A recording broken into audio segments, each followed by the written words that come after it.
Hey, what's going on, guys? Drum Gaming here, back in another video. Today's episode, we're going over Balanced Druid for Mythic Plus for Season 2 of The War Within. Right now, we're looking at patch 11.15. So this guide should be pretty relevant, probably even up to like 11.1.7 if we don't see any like major changes with Balanced Druid. So for the most part, if you're watching this like a couple months later, whatever, it should still be pretty relevant. The one thing that might change though is some of like the core talents. I would double check like Raider IO or something. Make sure that the talents are up to date. With that being said, let's go ahead and get started.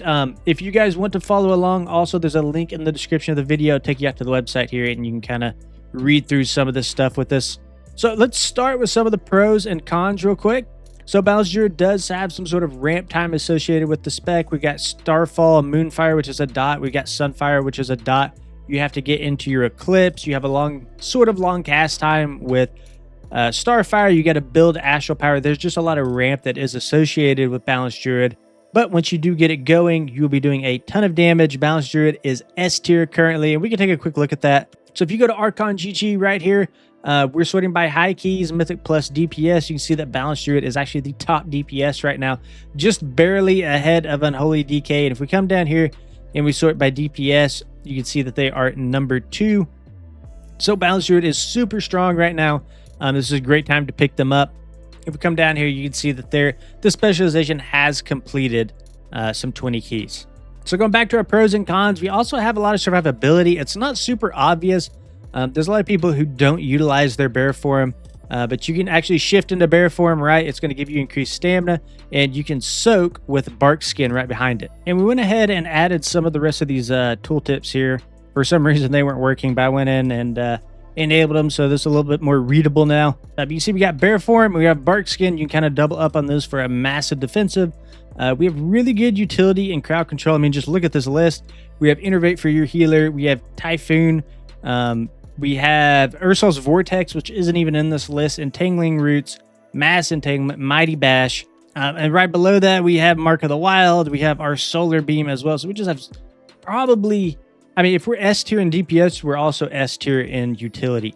Now, we probably don't have the absolute best mob control, but we have probably A tier mob control. I wouldn't put us up there with something like a rogue. I don't think we have as many kicks as a rogue. I don't think we have as many kicks as something like Windwalker Monk, for example. But I do think that we fit more like the jack of all trades in terms of utility, better than any other spec. And that, of course, is extremely useful to your group. So tons of pros here to talk about. Top DPS, top tier utility. We bring a battle res. We bring a class buff. Let's move into the cons. So we did talk a little bit earlier about how we do have some slow ramp time. We also have Moonfire that we have to individually dot. Now, we are running Twin Moons in our talent tree, and we'll talk about that here in a bit.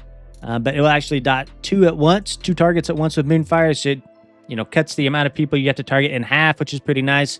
But, that does take some time to do damage and to generate that astral power to build it up and get a good flow of astral power coming in to funnel into Starfalls. And I'm kind of talking about this already, right? We don't have any sort of lust, so not a major con or anything like that, but it is a requirement for every group, and you don't have that, so you will be competing with a lust spot. And then another very minor con here is you are going to be competing with another Druid spec. Thankfully, none of the other Druid specs are as good as Balance, so you pretty much win the lottery on this. Guardian's not extremely strong, Resto's not extremely strong, and then Feral's not as strong as Balance at the moment. So just something to kind of keep in mind.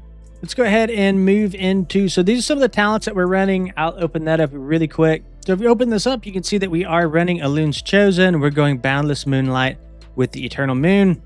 And that's going to buff your Fury of Elune and your Full Moon, which is over here on the right. We have a choice between the two. And at the top of the tree, you can see Boundless Moonlight.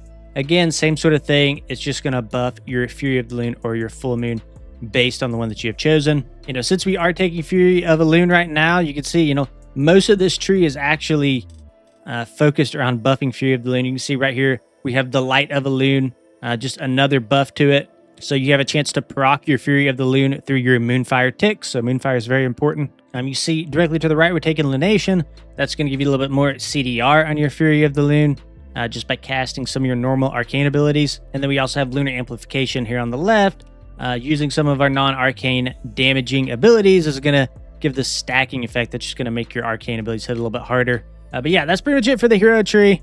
Let's get over here into like some of our core talents. So like we said earlier, we're taking Twin Moons. This is going to allow us to just target with Moonfire on one target. It's going to apply to a nearby target, so we don't have to tab target quite as much. We're also taking Shooting Stars, so our Moonfire and Sunfire dots have a chance to call down a falling star, dealing some damage and generating astral power for us. So you can see already how important it is to get your Moonfire and Sunfire up. It generates a whole bunch of different procs for us. So when we say, you know, you're gonna make sure every target has a Moonfire or a Sunfire on it, this is why. It's not that Moonfire and Sunfire does a whole bunch of damage by itself. It's that there's just a bunch of modifiers and procs that happen from them. One of the major cooldowns we're taking is here in the bottom, Incarnation, Chosen of the Loon. And then right above that, we're taking Celestial Alignment. So these are going to be your two main cooldowns. You should try to use them as often as possible. Celestial Alignment's going to give you a bunch of haste, and you're going to have both eclipses basically active at the same time. And then Chosen of the Loon. So this is also going to grant both eclipses, and it's going to give you some critical strike, just make your abilities hit a little bit harder. Another talent we're talking about was our Dream State, our Nature's Grace. So whenever we exit an eclipse, we'll get this Dream State sort of proc. That's going to make your next two Wraths or Starfires basically cast 40% faster, so we can always get into that eclipse faster, whichever one that we're going for, right? Now, this is something you kind of want to track, because if you don't have stacks of this, you can always use your Warrior of Elune on a 45-second cooldown. So if you don't have stacks of Dream State, then go ahead and use Warrior of Elune, and that would give you the instant cast Starfires, and that would get you into an eclipse very quickly. Another talent we need to talk about is Star-Lord. So Star Surge and Starfall grant you 4% haste for 15 seconds, stacks up to 3 times. Very, very important to maintain this, all 3 stacks at all times. You want some sort of tracking system somewhere that is, you know, keeping count of these stacks, and if they fall off, you need to get them back immediately. 12% haste is a ton of haste, and this is going to be a big impact on your damage. Another good time to spend your astral power is whenever the Balance of All Things procs. So this is going to be when we enter an eclipse. Our critical strike chance with Arcane or Nature spells increased by 20%, and that's going to decrease by 2% every 1 second.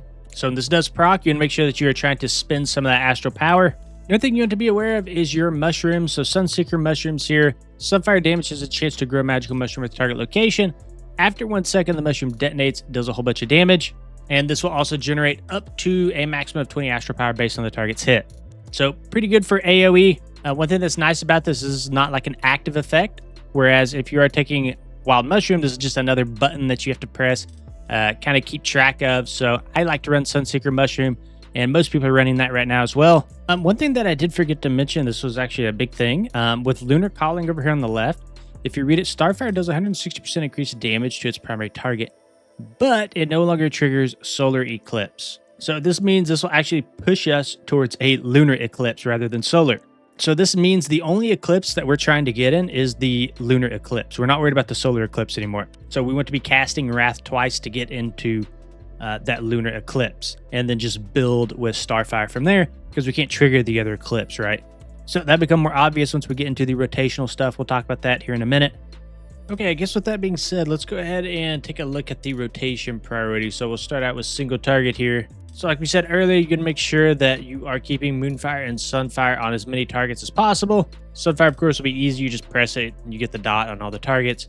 Moonfire will be a little bit more tedious to manage, but I'd at least make sure that this is up on the few main targets in the pack. From here, you will be casting Fury of the Loon along with your Incarnation Chosen of the Loon. Just know that Incarnation Chosen of the Loon replaces Celestial Alignment. It's like a beefed up version of it. You can see at the top of the tooltip here, replaces Celestial Alignment. So I did not mention that earlier. So make sure you're using those two cooldowns together. Fury of the Loon's a 1 minute. This is a 3 minute. So you'll get some Fury of the Loons in there that aren't buffed by Chosen of the Loon. Step 4 here, we were talking about the Dream State stacks earlier. And this is actually something I did not mention. I believe it's right here. You can use... So Dream State procs whenever you enter combat or when an eclipse ends.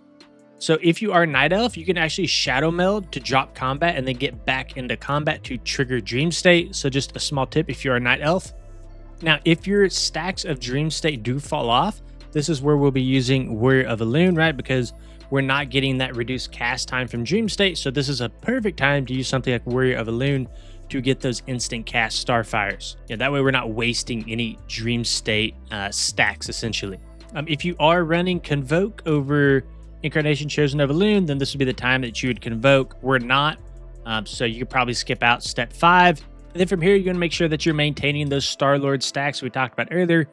3 stacks, make sure that is always maintained and that you have something to track those stacks because you're getting so much haste from that. Very important. And then another great time to cast your Star Surges is during a proc of the Balance of All Things. Whenever we enter an Eclipse, we're basically going to get this proc, and it will give you 20% more damage on Arcane or Nature spells, decreasing by 2% every 1 second. So the faster you can send those Star Surges, the more damage that you'll be doing. And then the third time you'd cast a Star Surge if you're just about to cap on Astral Power, right? And then finally from there, of course, we're going to be building with Starfire as our Astral Power builder because we will be in that lunar eclipse. For AoE scenarios, things pretty much stay the same. The major change is that we're using Starfall now instead of Star Surge. You are still managing those Star-Lord stacks, but it's not really something that you have to think about too much because you're going to be spamming Starfall. It's not going to be that hard to keep these 3 stacks up. We have a section here for Convoke if that's what you're running. If you're not running Convoke, of course, you can skip this. Steps 1 through 3 pretty much stay the same, right? Cast Fury of the Lune alongside your Chosen of Elune, Moonfire, Sunfire, all the targets. You'll be using your Warrior of the Lune for those instant cast Starfires inside of your Lunar Eclipse. And once you do leave an Eclipse, you want to make sure that you're casting Wrath twice again to get back into it. And that's really it. Very simple AoE. Honestly, very simple single target and AoE rotation. That's one of the great things about playing Balanced Druid is it's not super complicated spec. And then by running Lunar Calling, wherever it is right here, you're only having to focus on 1 Eclipse. You're not having to go back and forth between the 2. So really fun time to be playing Balanced Druid. Very straightforward spec. Let's go ahead and move on to some of the consumables. So we're running Flask of Alchemical Chaos, Tempered Potion, Algari Healing Potion, Mana Oil, Crystallized Augment Rune, one of these 2 Feast, Culminating Blasphemite, and then Versatile or Masterful Emerald. Okay, actually I lied. It is Quick Onyx. I went back and looked. I guess something was out of date. It's actually Quick Onyx that we're running for our main gym. Enchants are pretty straightforward. We're going Mastery on the Rings, Sunset Spell Thread, and we are taking Avoidance over Leech on most of our Cloak and our Bracers. Authority of the Depths will be for your main hand, and then obviously main stat on the chest, and then when we get access to it, the Greater Rune of Void Ritual. That's going to go in your head slot. In terms of embellishments, we're running 2 Elemental Focusing Lens.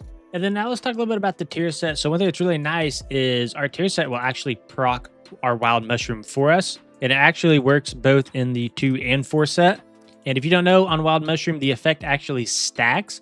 So if you get 2 or 3 of these that proc at once, it'll have a stacking sort of burn effect. And then if you do cast one of your big cooldowns like Celestial Alignment or Chosen of the Elune, it's going to proc one of those Wild Mushrooms. It's going to hit a jackpot, right? And then one thing that's really nice is your Starfall and your Star Surge will do 20% more damage to targets that are affected by your Wild Mushroom, which is actually pretty crazy. I think this is one of the stronger tier sets right now.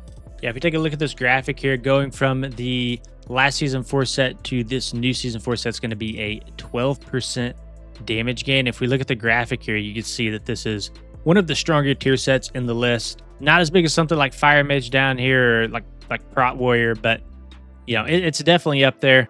Just some general tips here that we've pretty much already covered. A lot of this stuff, like the Eclipse section that we had doesn't really apply to this iteration of Balanced Druid, right? Because you're pretty much stuck in your Lunar Eclipse. So you're not having to go back and forth between the 2. But we keep it there because, seasons change. Sometimes it's Lunar Calling, sometimes it's not, right? So we'll keep it. Taking a look at the stat priority, we haven't talked yet about what our mastery is, Astral Invocation. So your nature spells deal 4% increase in damage in addition to 2% to targets affected by Sunfire. Your arcane spells deal 4% increased damage in addition to 2% damage to targets affected by Moonfire. So like we said earlier in the guide, just another reason to keep your Moonfire and your Sunfire up on all targets at all times. And then we look at stat priority, mastery is going to be our main secondary stat that we're worried about, into haste, critical strike, and versatility. Now the reason that mastery is so strong is because when you are in an eclipse, our Star Surge and our Starfall are counted as astral spells, which will benefit from both this nature and arcane damage increase. So mastery plays directly into that sort of core gameplay eclipse loop. Haste is going to be very strong, right? Because the more astral power that we can build, the more damage we can do. Just kind of makes sense. And then kind of depending on what you want, critical strike is going to be pretty good if you want a little bit more damage. Versatility is going to be better if you want a little bit more defensive. All right, guys, that's going to be this video. I'll leave a link in the description if you guys want to check out the website. Let me know if I can make any changes to make this guide a little bit better.